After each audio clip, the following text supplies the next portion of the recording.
the scope of the Israel-Hamas war is widening.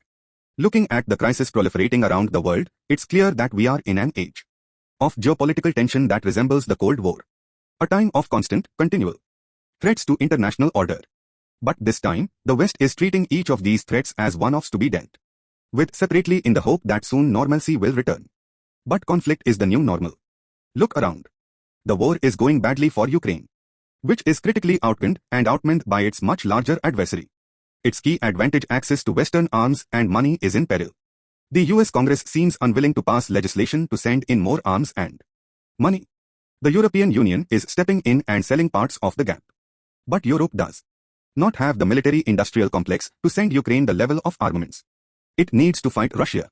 Ukraine zombie has held out heroically against Russia's onslaught. According to one expert, Ukrainians are brave and bold, but they are not supermen. They will not be able to hold on if they don't have weapons and supplies. Putin is making sure that he can keep the war going.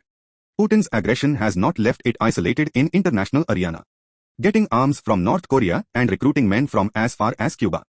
He continues to benefit from the fact that many of the world's major economies, from China and India to Turkey and the Gulf states, are trading freely with Russia. If Russia's aggression works, it turns up a norm that has largely stood for years. No change of borders by force.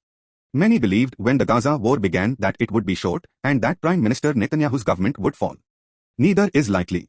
The Israeli Defense Forces are determined to completely eradicate Hamas from Gaza. That means months more bombing, fighting and bulldozing. Most Israelis may dislike him, but they approve of his war policies. This week, in a pointed rebuke to international calls to pursue a two-state solution, including from the US and Britain, Israel's Knesset approved a resolution declaring that it was opposed to any unilateral recognition of a Palestinian state with 99 out of 120 votes. Netanyahu's coalition, remember, has only 64 members. So many opposition parliamentarians joined in. Israel has been striking and killing Hezbollah militants. This campaign will continue and might even accelerate.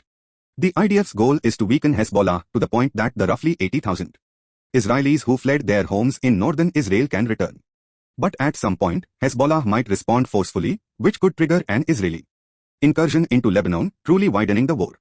And then we have the Houthis, who have managed to assert themselves through a series of pinprick strikes, have reduced the number of container vessels through the Suez Canal by about 72% since they began in December. American efforts to organize an effective coalition to keep trade flowing through the Red Sea have failed. Its efforts to respond to Houthi attacks have not stopped the Houthis. This failure is a blow to the credibility of the United States, guaranteeing the freedom of the seas. And more threats to maritime underpinnings of that order are on the horizon. Russia and China have both been building up the capacity to cut undersea cables, which are now an integral part of the cloud on which data is stored across the globe. If the US can't deter a sub-state actor like the Houthis from its disruptive behavior in the Red Sea, what chances that have against powers like China and Russia? We are now in a high-security age. That means governments have to spend significantly more on defense and spend more efficiently. EU and US's decreasing role might destroy the international liberal order. Europe has lost its military-industrial complex, which allowed it to produce munitions on a near-constant basis in these new, dangerous times. Congressional Republicans have decided to return to isolationism.